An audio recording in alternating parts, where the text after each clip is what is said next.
Okay, people, please take your seats. All right, the last 2 minutes on that one, but that's okay. No biggie, no biggie. The IT guy almost got thwarted by an HDMI cable. All right. Okay, thanks for coming out, everybody. Sorry, apparently we have to eat this mic, don't we? Thanks for coming out, everybody. This is a discussion about what you're seeing in the news and what our opinions are as far as should you be worried about what you're seeing, should you be less worried and maybe not pay attention and use your emotional capital on it. So my name is Nate Young. I am the Deputy Chief Information Officer with Maricopa County. I handle all of the elections technology within Maricopa County, and this is, I think, my third time speaking at DEF CON, and it's really great to be back. With me I have Ryan Macias, and Ryan can introduce himself. He's very well versed in these types of chats, so I'm happy to have him on board. Thanks, Nate. As Nate said, my name is Ryan Macias. I've been working in the election technology, election security space for a little over 20 years, nearly 21 years. I do it as a consultant now. Been doing that since 2019. From 2019 to 2025, I was one of the consultants for CISA. Prior to that, I was the acting director of the voting systems program at the EAC. And before that, I was with the state of California with their Office of Voting Systems there. Worked with many of the people from the village in the top to bottom review of voting systems. And so been dealing with this stuff both nationally as well as locally for many years. Thanks for having me. Very cool, very cool. And Ryan's actually doing another talk here at 3 o'clock, 3:30? 3:30. 3:30. So if you're in the area, please come by for his next talk there. I'm going to do the same thing. So we're going to try and focus on a couple of different broader topics here that you'll see on the screen. Foreign interference, changes in federal posture, illegal voting, and last-minute changes. And these are all the broad topics that we feel like kind of encompass a lot of what you're seeing in the news.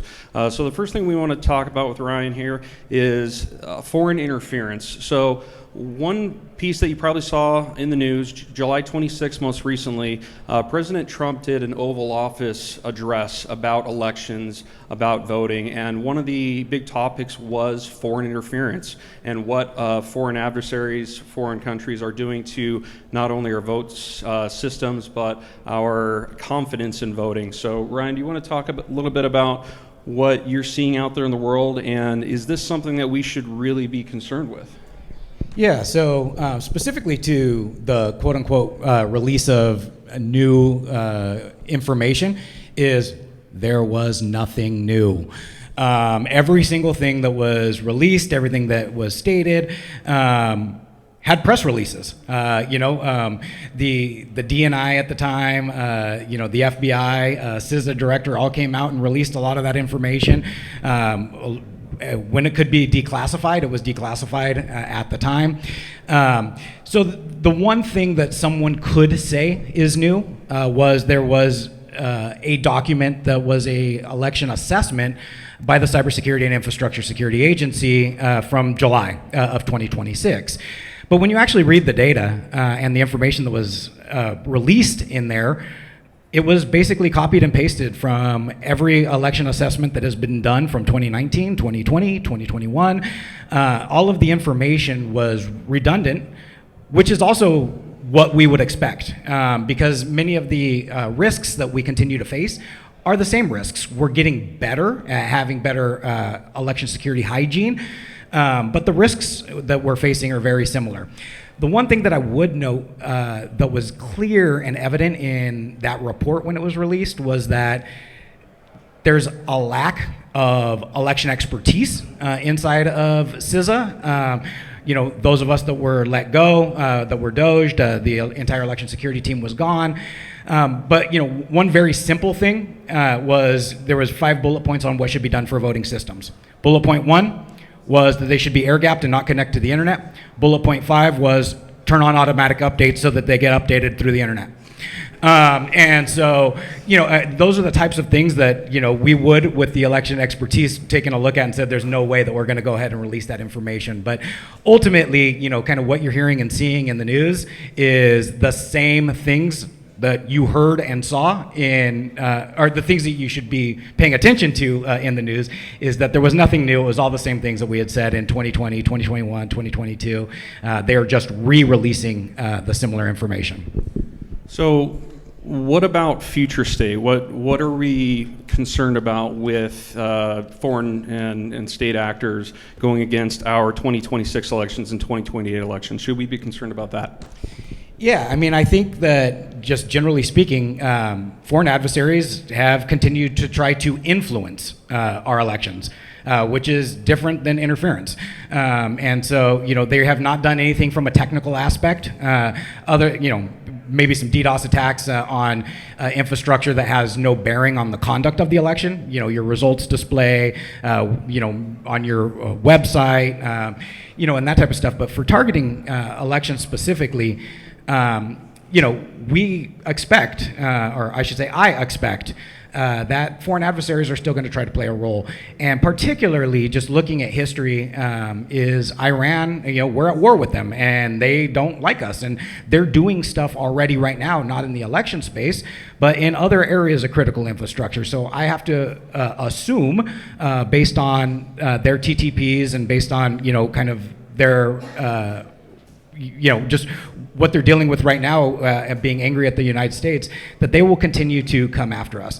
And one reason I focus on Iran a little bit more than others is they have tended to learn our processes a little bit better. They've been sloppy in the past, but they understand elections processes and have learned kind of the way that we operate in the election space, unlike what others have done. So one of the things that's often concern me about foreign influence is that we don't really understand or know the extent of it until years and years later. So how does that become a problem for the general voter who is hearing 2 or 3 years down the line that there actually could have been an issue in their state or their jurisdiction? Yeah, so I think the main difference here is that in 2020, 2021, 2022, when the federal government was made aware of something that was occurring, they notified the victims and generally anonymized information and got it out to the broad community to say, here's what we're seeing and here's how you can mitigate the risk of it happening to you. Right now, there is not that communication. And likely not a lot of that visibility, particularly as we like to say is, in the past there was bi-directional communication. So jurisdictions were reporting what they were seeing or when something happened to them, and the federal government was reporting down to say, this is what we're seeing, what we're hearing, so on and so forth. And right now there is no communications in that manner back and forth. But secondarily is what we are seeing, particularly with what has been released recently, is the de-anonymization of these victims. So in the past, people were, one of the things that the federal government, policy was do not say who the victims are. And so 2 or 3 years down the road, you may be hearing where exactly some of these things happen and put kind of a target on the jurisdictions and or elections officials who may have been targeted.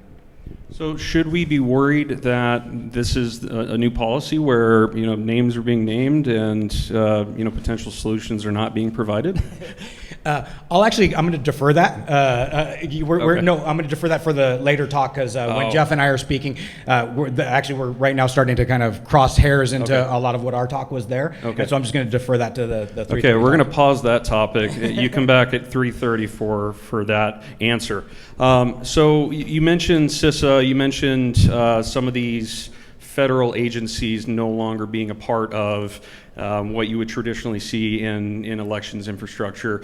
How is that a problem for the voter or, let's say, elections officials? Are there things that we need to be concerned about coming from the federal level, or is everything coming from the states level okay? So I think generally is what I like to say is, while there's a a bit of a retraction from the federal government, and it's not just CISA. Many of you, I'm sure, hearing about the EAC and the commissioners that have been fired there, and there's a lot of rhetoric around that about how this is dire and so on and so forth. I tend to think the exact opposite. I don't think it's dire at all. There's not much that the agency cannot do without the commissioners.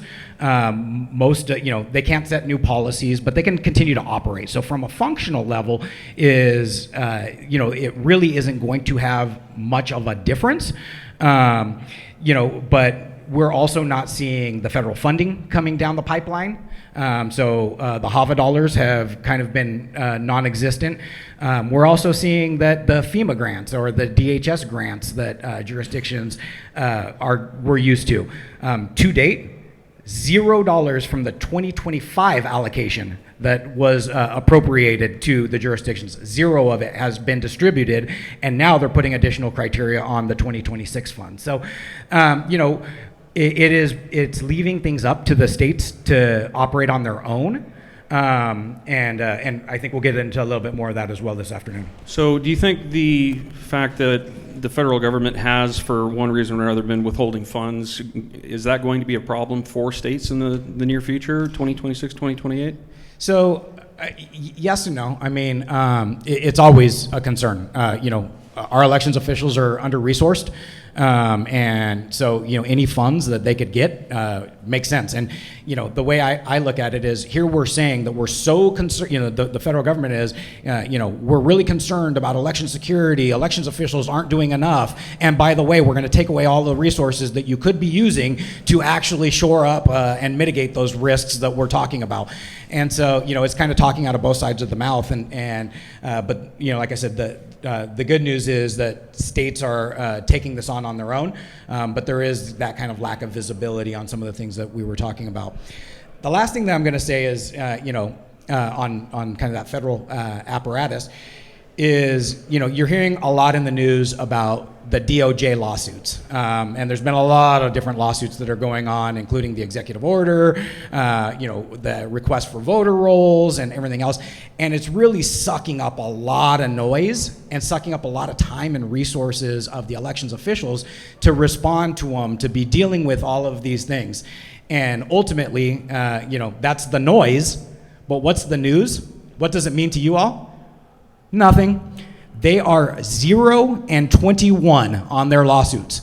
They have lost every single lawsuit. They are doing it to create noise, not because they actually think it's going to have an impact or that there is an actual risk of anything happening with those lawsuits. So, talking to former DOJ folks, they said that, it was rare for the DOJ to ever lose one lawsuit, and this year they haven't won one. So as far as the lawsuits are concerned, though, for maybe the devil's advocate purpose, what's the issue with the federal government maybe wanting some of these voter rolls? Some people are for it, some people are not. So first and foremost is we have a constitution, and the constitution says that elections are run by the states. And so there shouldn't be a national voter registration database based on the way that our laws are written. And that is the kind of what people are thinking the reason is for them to be obtaining this data and information is to create a national database. It also has, we have privacy laws on the books, and that's to protect you and I as the voter and our protected information. And so, from that perspective, I would say that, we just, that's why they are losing in court. Okay. So one of the recent things that happened was a federal court mandated that they actually shut what's called the SAVE database down. Essentially, it was a self-participation database that jurisdictions could load their data up into, and then they can do comparisons for illegal voter registrations and so forth. That has been shut down essentially for privacy issues, but some states have had the ability to check records against those states, and they have published some information about that. Yeah, so I mean, it's another check. Right now, the noise, kind of the rhetoric that you're hearing is that it's basically the only way to check whether or not somebody is in an illegal status. And remember that this is just checking for, this is the SAVE database that you're talking about is checking for people's status in the United States. But what we're actually seeing and hearing is, again, it is another tool for elections officials to use, but they have many different tools to be able to check these records. And so... Pulled short too much? Sorry. Yeah, and so what we're seeing is a lot of false positives, and because it's a snapshot in time. And so, for instance, I may be on a green card in the United States right now today, but tomorrow I get my citizenship. So I become naturalized. And if I'm doing a snapshot in time today, then tomorrow when I am allowed to register to vote, I'm still going to show up in the SAVE database. And so what we're starting to see is a lot of false positives. Again, it doesn't mean that it shouldn't be used. It doesn't mean that it's not a good tool, an additional tool for elections officials to utilize. But again, the numbers that we're seeing is, the noise is saying that, there's thousands of records and tens of thousands of illegals on the rolls and so on and so forth. But those who've done deep dives into it, so for instance, Utah, I can't remember the number that they had originally reported, but it was in the tens of thousands, if not hundreds of thousands, of flagged through the SAVE database. They went through, checked every single record. They just put out a report, I think last month, 13. So again, one over a 4-year period. Oh yeah, over a 4-year period. So that was between 2020 and 2024, 13 total illegal votes in those 4 years. And so, so that's just one, and we've seen many local jurisdictions depending on, so some states do voter registration at the top, at the state level, some do it at the county level. For instance, Texas, some of the counties there have put out reports and it's down in, the single digits of what they have seen as being on the record, not having voted. This is just literally 10 people accidentally got onto the voter record. And in almost every one of those cases, it was due to the fact it was not the voter themselves or an error by them. They actually said, I am not a citizen when they were filling out the form. But the way that a lot of registration works in many states is through the DMV. So they were signing up for a license, and they said, I am not a citizen, so don't sign me up for the voter registration roll. And the DMV still sent that over to the elections office. And it somehow accidentally got missed, but that's why we're seeing such minimal numbers. So I'm seeing stories about illegal voting all over the news. So based off of what you just said from the SAVE database, from these different jurisdictions, is it really that much of a problem in the U.S.? Absolutely not. Okay, that's definitive. Very good, very good. The one thing that I wanted to touch on specifically, it seems like a weird title, but last minute changes. So there was a county recorder that was the recorder for Maricopa County for a very long time, 30 plus years. Her name is Helen Purcell, and she actually got a law named after her in 2006. It's called the Purcell Principle, and essentially it is an idea that you do not make changes to an election or an elections policy, law, whatever, within a certain amount of time previous to an election. So one of my major concerns right now is there are several things that you're seeing in the news. One of them specifically I definitely want to talk about the United States Postal Service. But there are changes that have been either from an executive order or from these different state and federal agencies that would significantly change these voter laws inside this Helen Purcell principle. So what are your thoughts on those types of changes, and could that be a determining factor? Yeah, I'm going to pull up the number really quickly. Oh, okay. But I have the actual number of, so first and foremost is what we're seeing with the Purcell principle more broadly is that it's not necessarily being held in court. So when we were leading into some of the primaries and the like, is you were seeing people who were trying to say, you know, postpone this, postpone a ruling, postpone a policy, postpone a court case, and move it until either after the primary, or now that we're getting close to November, can we wait until 2027?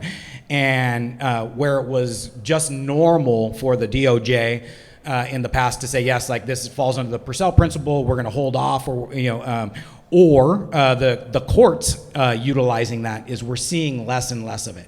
Now, in terms of the USPS specifically, sorry, I'm trying to bring up the number right now.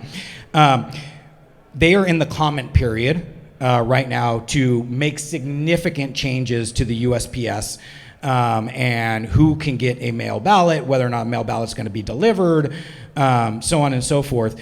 But just recently, God, I'm losing it right now. So while you're looking at that, there will be potential significant changes that either are going to become law or not going to become law for USPS. How can people ensure their mail-in vote is counted regardless? So I always like to say is, you know, if you're concerned about the USPS, don't use it. It is not the only opportunity for you to return a ballot. In almost every jurisdiction, you can walk into a polling place, into an early voting site, and be able to drop off your ballot. In every jurisdiction, you can walk into the elections office and deliver it. Most jurisdictions have ballot drop boxes where you can go and deliver it.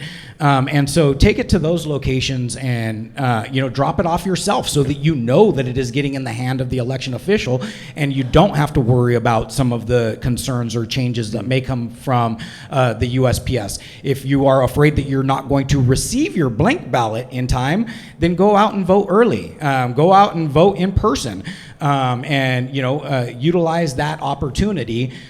You have more options today than ever to be able to get out and vote.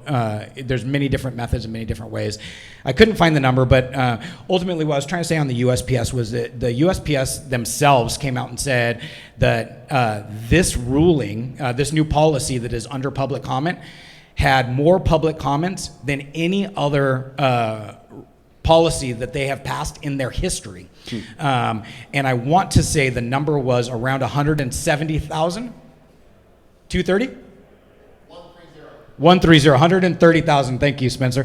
130,000 comments from the public, most opposing this new policy.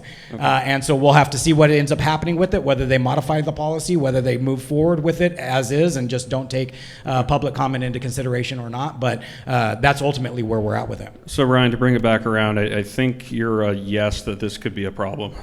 And you should pay attention to it. And I think the bigger issue on last minute changes is, elections officials are used to last minute changes. A candidate dies and has to come off of the ballot. A candidate's name or title goes through a court ruling, and we have to make updates and changes. And many of the changes happen after military and overseas ballots have gone out 45 days in advance. Some are happening during early voting. And so elections officials are used to changes, but it's also where we see a lot of errors, is because when you're making these last minute changes, you don't necessarily have all of the time necessary to do the proofing, to run back through your logic and accuracy testing, to do all the things that you would normally do in advance of an election. And does that ultimately mean that things are inaccurate? No. That's why we have a canvass period and a certification process. And so you go through and do all those checks and balances and remediate it. But the more and more that we see these types of last minute changes, and the fact that we're getting more court cases, the fact that we're getting more policies, is probably going to raise the likelihood of some of these issues popping up, which then are going to hit the news as noise to make it look as if something had happened in the election, but rather it was just a simple mistake that could be remediated fairly simply. Okay, fantastic. I absolutely want to thank Ryan for giving us his insights and his breadth of knowledge in the election space. We do have time for one or two questions if they're brief. If anybody in the audience wants to stand up and ask. If not, we are available. Yeah, sir. Go ahead, Doug. So traditionally, when ballots are mailed out, it comes in an envelope that says voting materials or something like that. Sure. In order for the Postal Service to be able to give it some priority, and the return envelope says voting materials, in order for the Postal Service to return it with some priority, it seems to me that the obvious response to a ruling that says the Postal Service should discriminate against ballots would be for ballots to be mailed anonymously with envelopes that just say envelope. So, yeah, so you're talking about election mail, and there's election mail kind of guidelines, and elections officials go through the process to get those election mail envelopes approved by the USPS. And so, yes, I think what you're trying to say, Doug, is if somebody wants to change a policy, just say we will no longer accept those election mail envelopes. Is that what? Well, I'm saying that the election offices could cease using those envelopes, could mail ballots in regular, ordinary, dull, plain envelopes to be treated just like other mail, so the Postal Service could not enforce any restrictions. So first, I think that would probably be a bad practice, because even the USPS has recently said that they are going to enact their emergency action where they actually handle election mail more quickly. And so they are going to move forward with that. Also, election mail has other things on it that helps identify, as well as it enacts the intelligent mail barcodes so that you can be able to track your ballots, where if you put it in an envelope, you'd be taking away all of these aspects of transparency to the voter as well. And one of the other issues related to that is if it's not marked or labeled in any way, it could make it harder for USPS, based on one of these new proposals, to have a list required that USPS can read against. So they'd have to basically run every piece of mail through to see if it has that special barcode, and that would probably increase the amount of time that it would take. And the one other thing that I'd say, in closing, is it would also be more likely that an elections office might actually overlook it as well, because they're receiving so many regular envelopes from because they do so many other things, everything from passports to DMVs to, that they may not be able to handle it in the same fashion. We get elections mailed to our county offices all the time. Since it's in a green envelope, it gets tossed right over to our elections building without any issue. So thank you for the question, though. Appreciate it. And thank you, guys. That's our time.